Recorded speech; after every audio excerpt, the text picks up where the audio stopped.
Welcome to Asphalt Talk, a podcast by and for asphalt professionals.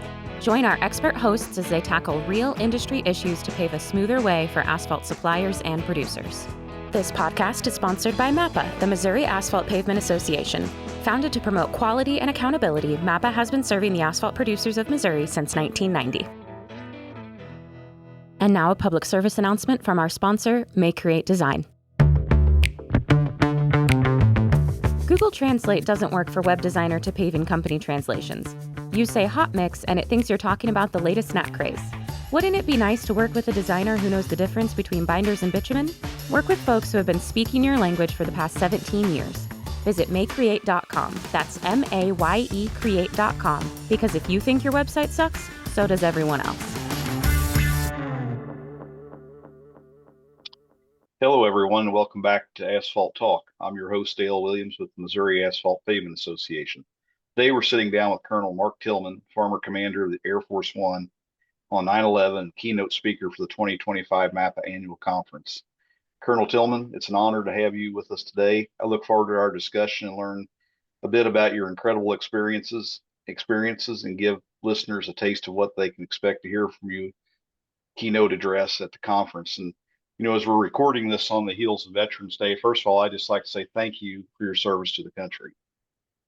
No, thank you so much for saying that. It means a lot coming from everybody to recognize the veterans. I got about 100 texts yesterday from veterans all around the world thanking me and me thanking them, and it's a tight network. And when the country calls, I guarantee you we're all going to throw that uniform back on and head back. And for me, I know it'll get a new uniform. Mine's a little tight at the moment, but I'll make it happen for sure. Well, we appreciate your service and all the veterans. We certainly couldn't do the things we can today without folks like yourself. Thank you. So with that, can you maybe take us back to September 11th, 2001 and describe what it was like for you on that historic day as commander of Air Force One? Definitely. It was the final day of a 2-day trip, education visit to the state of Florida. And it was, in kind of unusual terms, it was a simple trip. Fly to Florida, turn around, fly back to Washington, D.C. We had no knowledge of what was about to occur on September 11th. Many people said we should have known it, but we just did not. The terrorist action, the plan was so simple to hijack aircraft, and how they did it was incredibly easy for them to get on board with our security at the time. It's all changed since then, obviously. But, on September 11th, all it was show up at the plane, and everything is all set up. We are highly trained. We're ready to go. 10:30 takeoff to leave Florida, head back to Washington, D.C. We all showed up about 8:30, 8 to 8:30. Hijacking, basically the terrorists were moving up and down the East Coast in aircraft, departing out of different airports, starting from 8 o'clock to 8:42. So while we were getting the plane ready, planes were being hijacked. So as I'm stepping on board the aircraft at roughly 8:35, and I'm doing my job, walking from nose to tail, all of a sudden at 8:46 happened, where the first tower, the North Tower, was hit by American Airlines 11. And at that point, running upstairs, seeing what's happening, it became a kind of a miscommunication amongst everybody. The FAA knew what was going on, but a lot of other agencies didn't.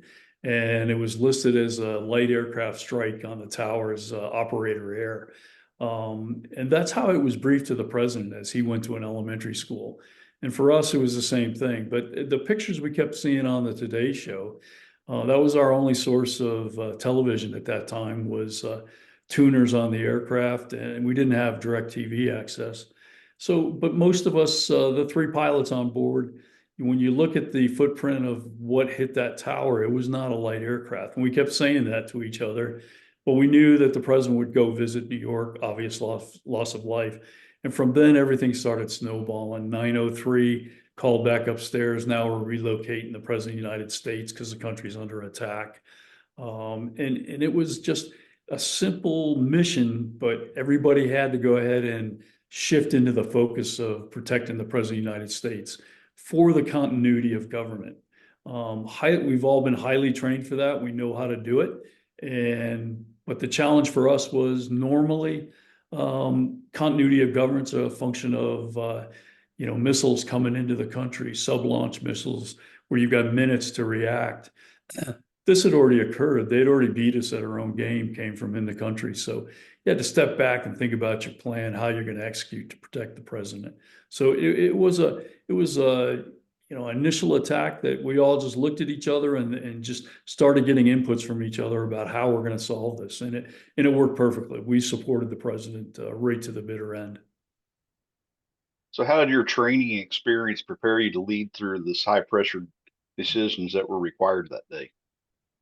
Everybody on the crew and much less everybody in the United States military is trained for their job, and we continually train. So what I had at Air Force One was 29 crew members, the best of the best in the United States Air Force on their job.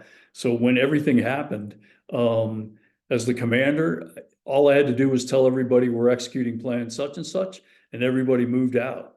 Security guys got the bigger guns and set up a perimeter. Flight attendants started prepping everything to make sure the passengers would be safe, giving them information. Radio operators established the command and control, and everything changed from a normal flight, but everybody was highly trained and highly experienced doing it. And for myself as the commander, the key to being a commander is relying on all the people around you. They're going to do their job perfectly every time. And, when you go with that mentality and everybody knows the boss is expecting the best out of them. And that's all I did day to day was let people know, hey, we're the best of the best. We're not going to fail the president. We're in a zero failure mission. And when you continually tell people that and thank them for what they're doing and the extra efforts, you'd be surprised how much people rally around you in time of need. What were some of the biggest challenges you faced on 9/11, and how did you address them? The biggest challenge we started out with was we had the plane has tremendous communications. Some of it is based on civilian access to communications, civilian satellites. Due to cost-saving measures, military satellites are expensive. Commercial satellites became kind of 50% of our communication. We lost all that capability within literally minutes after the second tower was attacked. Airliners started sucking up the commercial satellite because their companies were letting them know, hey, lock your doors. There's a great chance of being hijacked. So as we started losing all that capability, it became obvious that we needed to access military satellites around the world and steal from basically the war fighters that were not actually doing war at the point, because we needed them to support the president of the United States. And eventually we came back alive, but it took us 7-8 minutes, which is critical when you're moving the president of the United States. But the key to it was the radio operators, they all came together, and we had a new guy, and he told us that, hey, in his previous job, highly classified, he had access to all these different military satellites. He still remembered the codes. He still remembered how to access. He came to me and said, hey, boss, can I move out and make this happen? Absolutely. There's no other unit in the world has the mission that we've got at this moment, so make it happen. And that's what the beauty of the crew is. All small teams, everybody's got a tool in their toolbox when time and need to make things happen. Looking back, is there a particular moment or memory from that day that stands out to you? There is. President Bush was, I don't think the American public knows how much information he was getting. I was on the speaker upstairs in the cockpit listening to everything he said and everything that was passed to him. And it was just constant from the vice president as well as first responders, et cetera, Rudy Giuliani. All of these leaders around the country are giving him inputs, and he's making decisions. And right on the fly, he's getting all the information, he makes a decision. So when some of the news media said that the president's flying, running scared or whatever, not a chance. And the beauty is, I always joke that he's a Texan, so that there was no way in the world the Texans running scared, all right? He wanted to be in the battle. When he had the opportunity to get hunkered down at Offutt Air Force Base, Nebraska, sit underground, be perfectly safe for the continuity of government, it wasn't going to happen to him. He went ahead and told us, no, we're going back to Washington, D.C. immediately. So the moment I remember is coming out of Offutt Air Force Base. I go running back up onto the plane after I've done a lot of the logistics for the aircraft to get it home. And President Bush is already there. And as I come up the stairs, he did what he always does, gives me that Texas attention getting step, drills me in the chest, and just says, Tillman, get us home now. And that's all I'll ever remember is I jumped into the seat. We all got together. We had fighter escort bringing us home, and President Bush was downstairs making decisions. It's an amazing feeling when you know the boss, the greatest president I've flown for, is downstairs making decisions, and he's got your back. And that is the beauty of the commander in chief being right there with you. So how many presidents have you flown for? I started out as a co-pilot under President H.W. Bush, his father. Then I flew all 8 years of President Clinton, and then was truly honored to have been selected as a numbered pilot, number 12, signed to President George W. Bush, and then commanding Air Force One. So I spent about 17 years at Air Force One. Wow, that's amazing. What qualities or skills do you believe are the most essential for a leader in high stakes situations like the one you encountered? This may be ego driven, but as a pilot, I wanted to make sure that I was a better pilot than everybody around me. So I studied hard and I kept flying hard even as I got older and older as a commander. Some commanders work on paperwork all the time. That wasn't me. I look at it as I had an admin staff that could work on the paperwork, but I'm a flyer. I'm the president's pilot. So I flew all the time, and I flew with some amazing pilots. Honestly, we had 8 pilots. I would say that 4 of them were better pilots than I am, but they never knew that. I was basically constantly flying with them, working with them. Anything they couldn't do, I would do it and do it better. And just because I wanted them to think that, hey, the boss knows what's going on. He's right there with us. So as a leader, you set the example for everybody. And when it's time to party, you party. When it's time to work hard, everybody knows to rally around. And that was the beauty of the crew. The 7 other pilots, I didn't have to ask them for information. They were highly experienced and they could pass information to me immediately. So as a leader, you got to rely on the people all around you, and you got to trust them. And then got to be honest, there's times when if you don't trust them, you got to face facts and look at yourself and say, hey, maybe time to move this person on because it's bringing the team down, et cetera. But as a leader, you got to make some tough calls, but you always got to have your team be the best of the best. I think that's really great advice. And for those that are be attending your keynote at the MAPA annual conference, can you give us a little preview of the themes or messages you'll be discussing? No, definitely. I'm going to talk about zero failure missions. Some people can handle it, some people can't. And those that can't handle the constant pressure of the responsibility, that's nothing wrong with them. They're still valuable, but valuable in different in other environments. So you don't weed them out. You just make sure they know that, hey, you're going to move them on to something that's more valuable to the team. But zero failure means just that, zero failure. The other part of it is I open up with talking of a mission that we failed on. We failed President Obama, and it was all image driven.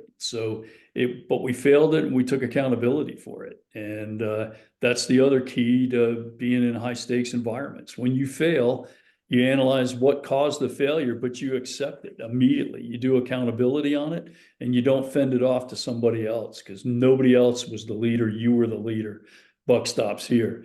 Now, then I'll move on to talking about September 11th, sneaking the president into Baghdad. And the whole focus is our success is not driven by me as the leader. It's driven by a group of highly trained individuals that they don't need to know they're supporting the president of the United States for the secret mission into Baghdad. All they need to know is, okay, I've been given the information. I need to execute. I need to get moving right away. And that's what I relied on that day and every day.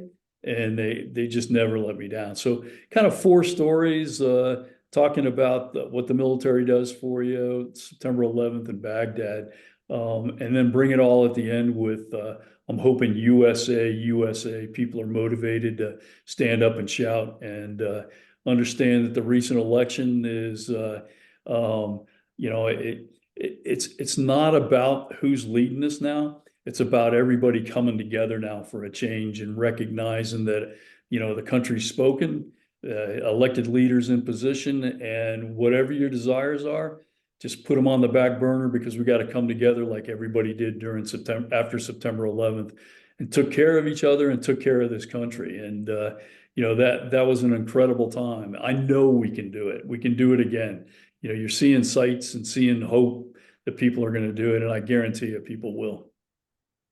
I hope you're right because there's just so much divisiveness in politics anymore. It's incredible, and I think we let the cable news networks drive the narrative, and they always like to find the most polarizing story they can find because it sells news, right? No, So definitely. Breaking news really isn't how you should lead your life. And I joke with a lot of people that I always watch a lot of news, but I finally had to tell myself, look, your 30 minutes of news is all you need each day. And, stop watching CNN and Fox and whatever. It doesn't matter which one you're watching. It's, whatever they can find out bad about somebody, then it comes alive on it. And I like the idea of the nightly news where it's 30 minutes and you learn everything you need to know in 30 minutes. And you don't leave with the constant feeling that somebody's doing bad or somebody is actually trying to get at your family when they're really not. So it's kind of time to get away from spinning the media and spinning the facts, and let's all get together. I think that's great. Um, as commander of Air Force One, you have a unique perspective on working closely with high-profile figures like President Bush. Do you have any memorable stories from your time in that role? I had a chance to see fly with three presidents but actually see amazing people on their staffs, military leaders, chiefs of staff.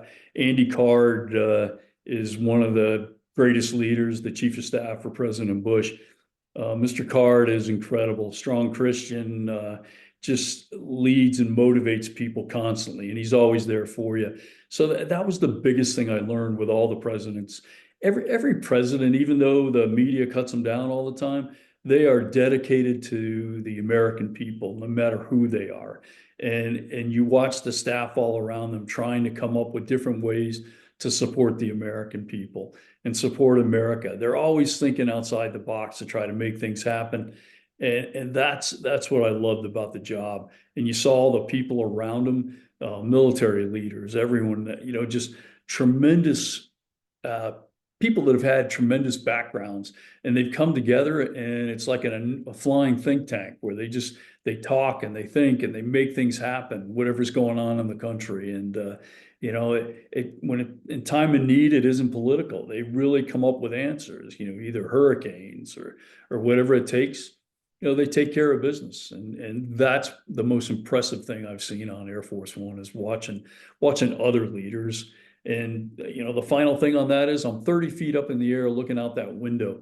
And I've seen kings and queens come to the side of the aircraft, and I've seen just American people standing out there waiting to see Air Force One and the President of the United States to come off. And that's what we're about, the entire middle class American people, everybody dedicated to the United States of America. It's the best feeling ever. I can only imagine uh, seeing that. So, what's one thing your role as commander of Air Force One that most people might not It's I guess a lot of people only think of it as, hey, you're just a pilot on the aircraft, but you're actually day to day. You're a commander in the White House. You're a commander in the United States Air Force. You're responsible for almost 300 people in your organization, but your organization is kind of the men and women in black. You don't put yourself out there because you can't do anything that'll take away from the president's message of the day. So you work behind the scenes and you make everything happen. So as the commander, you're not out there trying like some of the commanders do to move on to the next job. Excellent chance you're in your last job, which as the commander of Air Force One, you always are. You're going to retire after the next president comes in. But some of the neat things that Air Force One does is not only does it support the president of the United States while he's alive, after a president is passes on, you're responsible now with the Military District of Washington for the funeral of the president. So you're going to use Air Force One to go pick up the president and let him lay in state, or he or she lay in state in the Capitol, then move them back to their final resting place. So, we did that for President Ford, President Nixon, it was just an incredible life that we saw from, the families of the fallen as such. So they literally, the president's families, you got to know them when they were in office, then you got to know them after, significant loss in their families, and everybody came together supporting them. So it's a play-by-play book that you open up as the president's passing, so you know what you're doing every minute as the president passes on and before the burial. Well, I didn't realize that Air Force One was a part of that. That's very interesting. Reflecting on your career, what are you most proud of? And are there any key takeaways you'd like to share with our audience? You know, I have three children, and I've got a son that's a fighter pilot in the Navy. I have a daughter who, has been handicapped all her life, but as she's always told me, she's not handicapped, she's handicapable. And although in a wheelchair, she's a guidance counselor in a high school in Florida. My youngest daughter is, just an amazing individual, and works here in Scottsdale. About to have her first child. It's just, the family is incredible. I took a lot of time away from raising my kids, but every one of them is proud of what I did, and I am proud of what they've done. And the family of Air Force One, they are part of. And so even, yesterday, Veterans Day, I'm getting all these texts from amazing people that did amazing things at Air Force One. And they didn't do it for me as a leader. They did it for the United States of America. And, you constantly talk with them about it. And they're proud of everything they've done.